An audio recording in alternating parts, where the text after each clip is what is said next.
श्रीमन्महागणाधिपतये नमः। श्री सरस्वत्यै नमः। श्रीगुरवे नमः। श्रीमद्गुरुदेव दत्तात्रेयाय नमः। श्रीहरिहराय नमः।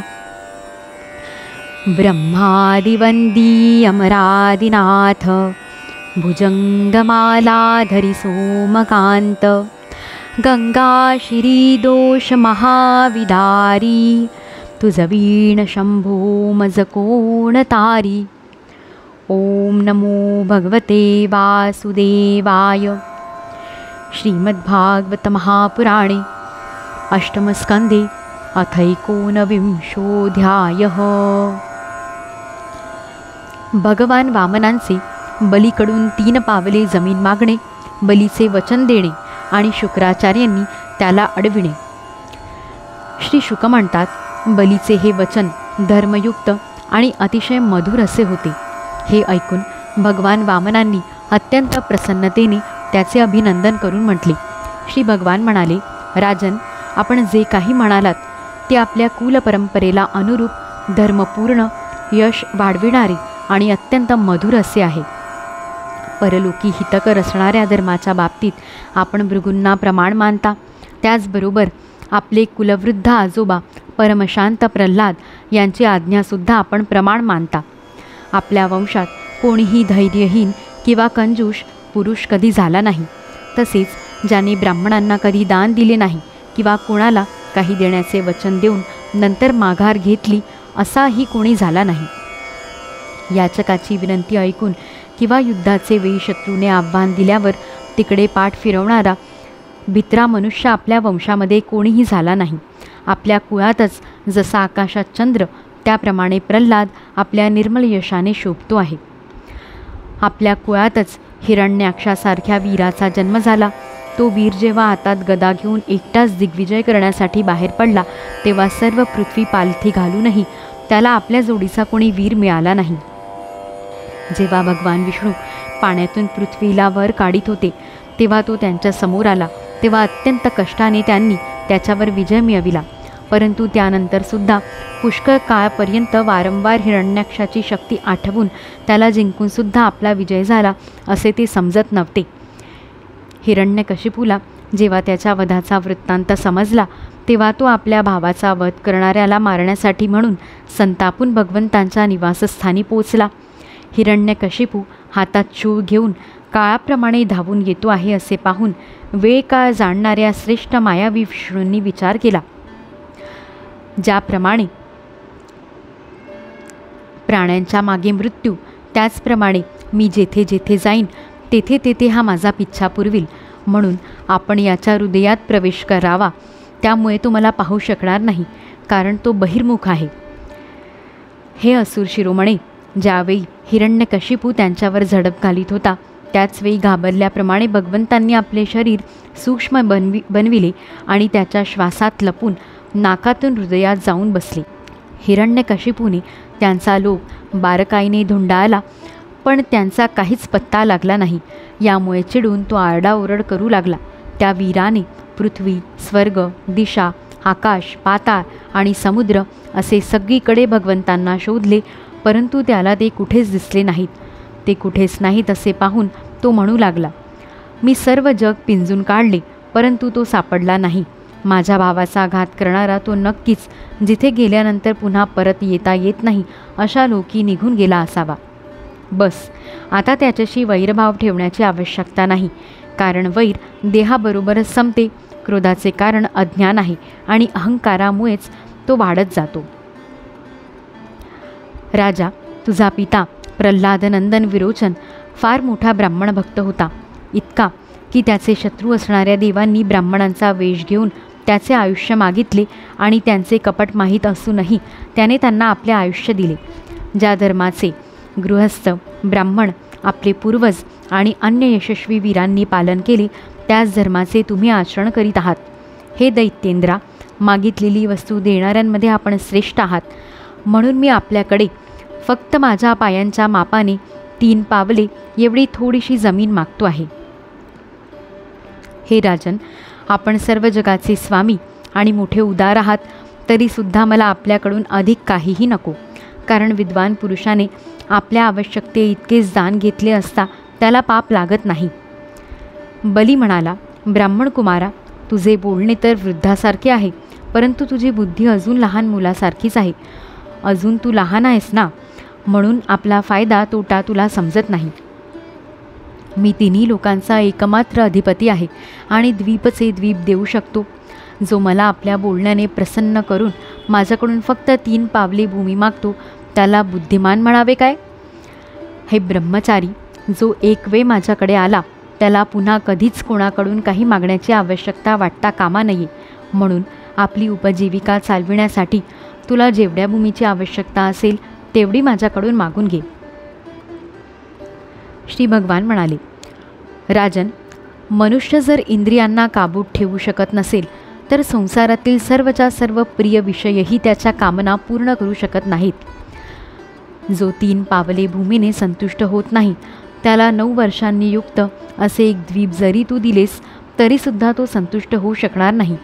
कारण 7ही द्वीपे मिळवण्याची त्याच्या मनात इच्छा शिल्लकच राहील. मी असे ऐकले आहे की पृथू, गय इत्यादी राजे 7ही द्वीपांचे अधिपती होते, परंतु इतके धन आणि भोग मिळूनसुद्धा त्यांचा लोभ संपला नाही. मिळेल त्यातच संतुष्ट राहणारा पुरुष आपले जीवन सुखाने व्यतीत करतो, परंतु इंद्रियांना काबूत न ठेवणारा तिन्ही लोकांचे राज्य मिळूनसुद्धा संतोष नसेल तर दुःखीच असतो. धन आणि भोगांनी संतुष्ट न होणेच जीवाला जन्ममृत्यूच्या फेऱ्यात अडकिवण्यास कारणीभूत आहे. पण जे काही मिळेल त्यातच संतोष मानणे मुक्तीला कारणीभूत ठरते. जो ब्राह्मण दैवाने प्राप्त झालेल्या वस्तूतच संतुष्ट असतो त्याच्या तेजाची वृद्धी होते. तो असंतुष्ट राहिला तर जसे पाण्यामुळे अग्नी शांत होते तसे त्याचे तेज नाहीसे होते.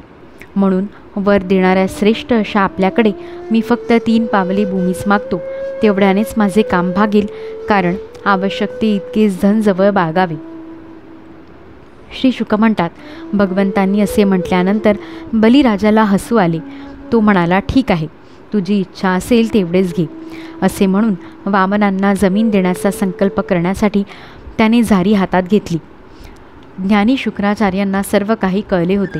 भगवंतांची ही लीला जाणून त्यांना जमीन देण्यासाठी तयार झालेल्या बलीला ते म्हणाले. शुक्राचार्य म्हणाले, विरोचन कुमारा, हे स्वतः अविनाशी भगवान विष्णू आहेत. देवांचे काम साधण्यासाठी कश्यपांची पत्नी अदितीपासून अवतीर्ण झाले आहेत. आपले सर्वस्व जाईल हा अनर्थ न जाणताच तू यांना दान देण्याची प्रतिज्ञा केलीस. हे तर दैत्यांवर मोठे संकट आले आहे. हे मला योग्य वाटत नाही. स्वतः भगवंतांनीच आपल्या योगमायेने हे ब्रह्मचार्याचे रूप घेतले आहे. हे तुझे राज्य, ऐश्वर्य, लक्ष्मी, तेज आणि कीर्ती तुझ्याकडून हिरावून घेऊन इंद्राला देतील. हे विश्वरूप आहेत. 3 पावलांमध्येच हे सर्व लोक व्यापून टाकतील. मूर्खा, सर्वस्व विष्णूंना देऊन तुझा निर्वाह कसा चालेल? हे विश्वव्यापक भगवान एका पावलाने पृथ्वी आणि दुसऱ्या पावलाने स्वर्ग व्यापून टाकतील. यांच्या विशाल शरीराने आकाश व्यापून जाईल, तेव्हा यांचे 3रे पाऊल कुठे राहील? प्रतिज्ञा करून ती पूर्ण न केल्यामुळे तुला नरकात पळावे लागेल. कारण तू प्रतिज्ञा पूर्ण करण्यास असमर्थ ठरशील. जे दान दिल्यानंतर जीवननिर्वाहासाठी काही उरत नाही ते दान विद्वान पुरुष योग्य मानत नाहीत. ज्याचा जीवननिर्वाह योग्य तऱ्हेने चालतो तोच या संसारात दान, यज्ञ, तप आणि परोपकार ही कर्मे करू शकतो.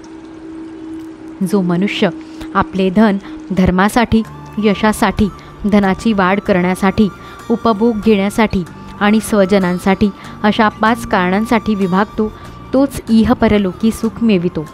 हे असुर श्रेष्ठा, मी तुला ऋग्वेदातील काही श्रुतींचा आशय सांगतो, ऐक. श्रुती म्हणते, होय म्हणणे हे सत्य आहे आणि नकार देणे हे असत्य आहे. हे शरीर हा एक वृक्ष आहे आणि सत्य याचे फूल, फळ आहे. परंतु जर वृक्षच राहिला नाही तर त्याचे फूल, फळ कसे राहणार? असत्य हेच शरीररूप वृक्षाचे मूळ आहे. म्हणून नकार देऊन शरीर वाचवावे. जसे मूळ राहिले नाही तर वृक्ष सुकून जाऊन थोड्याच दिवसात खाली पडतो, त्याचप्रमाणे असत्याशिवाय देह तत्काळ नष्ट होईल यात शंका नाही. हा मी देईन हे वाक्य धनाला आपल्यापासून दूर करते, म्हणून त्याचा उच्चारच अपूर्ण म्हणजेच धनापासून वंचित करणारा होय. याच कारणास्तव जो पुरुष हा मी देईन असे म्हणतो त्याचे धन संपून जाते. जो मागणाऱ्याला सर्व काही देण्याचे मान्य करतो तो आपल्या भोगासाठी काहीच शिल्लक ठेवू शकत नाही. याच्या उलट मी देणार नाही हे जे अस्वीकारात्मक असत्य आहे ते आपले धन सुरक्षित राखणारे तसेच पूर्ण करणारे आहे. म्हणून असे सर्व वेळी करणे योग्य नाही. जो सर्वांना सर्व वस्तूंसाठी नाहीच म्हणत राहतो त्याची अपकीर्ती होते. तो जिवंत असूनही मेल्यासारखाच आहे. स्त्रियांना वश करण्यासाठी हास्यविनोदामध्ये विवाहाच्या वेळी आपल्या जीवाचे रक्षण करण्यासाठी प्राणसंकट उपस्थित झाल्यावर गाय आणि ब्राह्मणांच्या हितासाठी तसेच एखाद्याला मृत्यूपासून वाचविण्यासाठी असत्य भाषण निंदनीय नाही. अध्याय 19 समाप्त. इति श्रीमद्भागवते महापुराणे पारमहंस्या संहितायामष्टमस्कन्धे वामनानुचरिते 19ोऽध्यायः.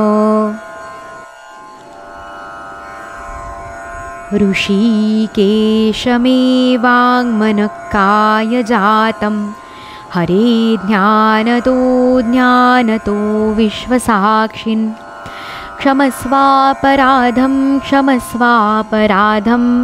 क्षमस्वापराधं प्रभो क्लिन्नचित्त.